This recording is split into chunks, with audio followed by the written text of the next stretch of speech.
Donc Cyrano de Bergerac, la tirade du nez. Je vais vous expliquer cette tirade car il y a beaucoup de mots compliqués. Donc à ce moment-là, on est au début de la pièce. Cyrano est au théâtre. Cyrano n'aime pas le spectacle qu'il voit. Il interrompt le spectacle et il se met comme ça à parler, à faire, si vous voulez, lui, le spectacle. Et il devient le centre d'attention de tout le monde, rendant ainsi jaloux certaines personnes qui sont là, et puis aussi certaines personnes voulaient voir la suite de la pièce. Donc ça va énerver le vicomte de Valvert qui va vouloir donc se moquer de lui, se moquer de son nez. Hein, il va lui dire vous avez un nez grand.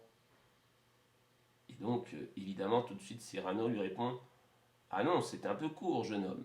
Et donc dans toute la tirade Cyrano va montrer au vicomte de Valvert ce qu'il aurait pu dire sur son nez s'il avait été doué pour parler, s'il avait eu ce don d'éloquence et de verve que Cyrano, lui, a. D'accord. Donc tout de suite bien comprendre que dans toute cette tirade, ce qui est mis en gras, c'est si vous voulez, alors c'est déjà c'est à dire, hein, quand vous apprendrez ce texte à 4, il faudra dire cela, hein, c'est pas en option, mais c'est surtout si vous voulez à chaque fois une indication de si tu avais voulu te moquer de mon nez de manière, par exemple, agressive, voilà ce que tu aurais pu dire après sur mon nez. Et c'est donc ce qui est entre guillemets. Si tu avais voulu te moquer de mon nez de manière amicale, voilà qu'est-ce que tu aurais pu dire pour te moquer amicalement de mon nez, etc., etc. Donc si vous voulez, dans cette tirade du nez, Cyrano, il est un petit peu le metteur en scène ou l'écrivain qui montre à ce vicomte de Valvert comment est-ce qu'il aurait pu, par diverses manières, et toutes ces manières, en fait, c'est tous ces adjectifs-là qui sont en gras, diverses manières pour se moquer de son nid. D'accord. Ah non, c'est un peu court. Alors je ne vais pas jouer et faire le ton, hein. Je ne suis pas de Pardieu, hein. Je suis vraiment juste là pour vous expliquer le texte. Ah non, c'est un peu court, jeune homme. On pourrait dire aux dieux bien des choses, nous en sommes, en variant le ton. Par exemple, tenez, agressif. Moi, monsieur, si j'avais un tel nez, il faudrait sur le champ que je me l'amputasse. Pas de souci, amputer, c'est couper, ça existe vraiment, hein. Ça, c'est de l'imparfait du subjonctif, hein. Donc là, il dit, moi, si j'avais eu votre nez, bah, tout de suite, je me le serais coupé. Amical, mais il doit tremper dans votre tasse. Pour boire, faites-vous fabriquer un anap. Un anap, c'est un grand vase. Alors, il est souvent long et étroit. Donc, vous voyez le côté rigolo de cette phrase, de cette réplique, de ce bout de réplique. Hein. Pour pouvoir boire avec le nez, il faut utiliser un nappe qui est donc très très fin. Et du coup, le nez comme ça peut rentrer dans le hanap. Je pense aussi qu'il y a une référence au renard et la cigogne de La Fontaine, où vous avez comme ça cette fable dans laquelle le renard invite la cigogne à manger. Il présente ça dans une assiette, donc elle ne peut pas manger. Donc le renard s'est moqué d'elle. Elle se venge, elle l'invite, et cette fois-ci, elle met la nourriture dans un hanap. Alors elle, avec son long bec, elle peut aller chercher la nourriture, alors que lui, le renard, ne peut pas. Descriptif. Alors ça, c'est le passage le plus connu. Descriptif, c'est un roc, c'est un pic, c'est un cap. Que dis-je, c'est un cap, c'est une péninsule. Donc toujours là, il parle de son nez, hein. Un roc, c'est un rocher. Un pic, c'est un bout de terre qui s'avance dans la mer. Le cap, eh ben, non, pardon, voilà, le cap, c'est ça, c'est un bout de terre qui avance dans la mer. Un pic, bon, bah, un pic, vous imaginez le sommet d'une montagne. Un cap, j'ai expliqué, une péninsule, c'est une presqu'île. C'est une grande presqu'île, vous savez, c'est comme l'Espagne ou le Portugal. C'est-à-dire ce ne sont pas des îles parce qu'il y a un bout de terre qui est encore raccroché au continent. C'est pour ça qu'on dit que c'est une presqu'île ou une péninsule. Donc à chaque fois, il décrit son nez comme si c'était un roc, un pic, un cap, une péninsule. Donc plus ça va et plus ce à quoi il compare son nez est grand. Curieux. De quoi sert cette oblongue capsule? D'écritoire, monsieur, ou de boîte à ciseaux? Là, ça va. Oblong, c'est quelque chose qui est long, très long, et qui a des angles arrondis. Donc là, l'oblongue capsule, c'est bien sûr toujours son nez qui désigne. Il se moque de son nez, hein, là, en réalité, Cyrano. Hein. Il fait preuve d'autodérision. Gracieux, aimez-vous à ce point les oiseaux que, paternellement, vous vous préoccupâtes de tendre ce perchoir à leurs petites pattes? Donc son nez est tellement long qu'il pourrait servir de perchoir pour les oiseaux. Truculent, alors quelqu'un de truculent, c'est quelqu'un qui est haut en couleur, hein, qui est excessif dans sa manière de parler et d'agir. Ça, monsieur, lorsque vous pétunez, pétuner, ça veut dire fumer. La vapeur du tabac vous sort-elle du nez sans qu'un voisin ne crie au feu de cheminée? Vous avez compris, le nez est tellement grand, tellement gros, que s'il y a de la fumée qui sort de là, on va croire qu'il y a un incendie. Prévenant, gardez-vous votre tête entraînée par ce poids de tomber en avant sur le sol. Alors quelqu'un qui veut être prévenant et qui veut vous dire de faire attention, il va vous dire de faire attention, de ne pas tomber en avant à cause du poids de ce nez qui fait qu'on va pencher en avant. Tendre, faites-lui faire un petit parasol, de peur que sa couleur au soleil ne se fane. Pas de souci. Pédant. Alors pédant, c'est quelqu'un qui a qui croit avoir beaucoup de savoir, de culture et qui va l'étaler, qui va bien vous montrer qu'il sait des choses.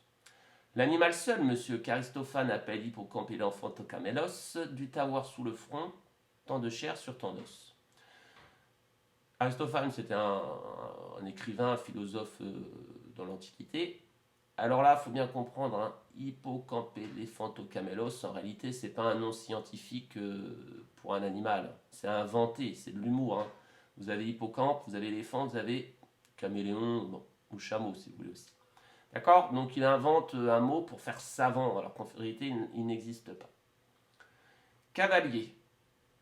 Quoi l'ami? Ce croc est à la mode? Pour pendre son chapeau, c'est vraiment très commode. Vous dites croc, pas croc, comme on le fait parfois. Le croc, c'est le crochet. Emphatique. Alors emphatique, c'est dire quelque chose de manière très théâtrale. Aucun vent ne peut, né magistral, t'enrhumer tout entier, excepté le Mistral. Le Mistral, c'est un vent qui est très très fort. Dramatique. C'est la mer Rouge quand il saigne. La mer Rouge, elle existe réellement. Et donc, si son nez saigne, il y aura beaucoup de sang et ça fera penser à la mer Rouge. Admiratif pour un parfumeur. Quelle enseigne. Vous savez, l'enseigne, c'est l'inscription qu'il y a sur le devant des magasins. Le nez de Cyrano serait une superbe publicité pour quelqu'un qui vend du parfum. Lyrique. Alors, lyrique, c'est aussi exalté, théâtral. Bon. Est-ce une conque? Êtes-vous un triton? Une conque, c'est un coquillage qui a la forme d'un nez, c'est assez long, et il y a un mollusque à l'intérieur. Et le triton, c'est un peu comme un lézard, mais qui vit près de l'eau, un peu comme la grenouille. Donc c'est long comme un lézard, donc son nez peut faire penser à un triton.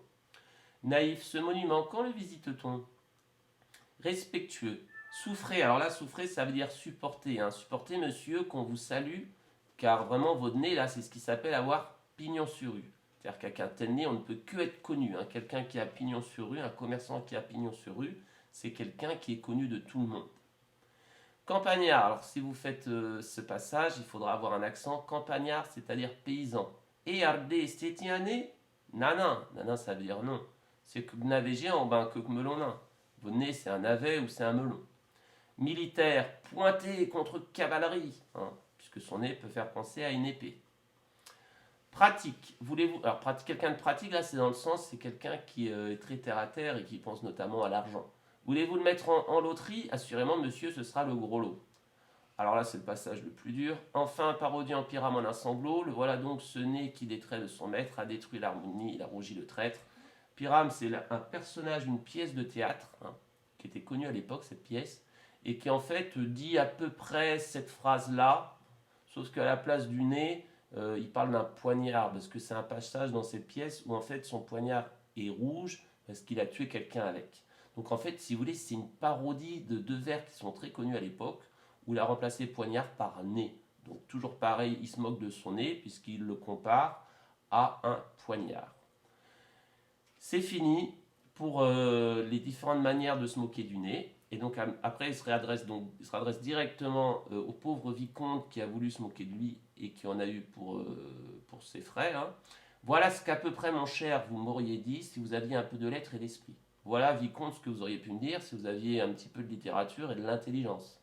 Mais d'esprit, oh, le plus lamentable des êtres, donc il est en train de dire qu'il est le pire des êtres, vous n'en eûtes jamais un atome, c'est-à-dire que vous n'avez même pas un atome d'esprit. Un atome, vous savez, c'est quelque chose qui est tellement petit que c'est invisible. Et de lettres, donc de littérature, de connaissances littéraires, vous n'avez que les trois qui forment le mot sot. Donc là, il le traite de sot, et en plus, il a fait un jeu de mots, parce que lettre, qui à l'époque peut vouloir dire littérature, il l'a repris à son premier sens, c'est-à-dire les lettres de l'alphabet, il lui a dit de lettres, vous n'avez que les trois qui forment le mot sot. Un sot, c'est quelqu'un qui est idiot. Voilà, je m'arrête là parce que de toute façon vous irez jusque là. Et le passage avec Depardieu sur YouTube, ça s'arrête, je crois, là. De toute façon, à la fin, il dit tout simplement, à la fin, là, il dit que Cyrano il dit qu'il est d'accord pour que son nez soit moqué, à la seule condition que ce soit lui qui se moque de son nez. Parce que lui, il a assez de talent pour se moquer de son nez de manière, on va dire, habile. Voilà, donc j'ai expliqué, hein, j'ai été rapide, mais de toute façon, vous faites pause, hein, vous réécoutez, il n'y a pas de souci.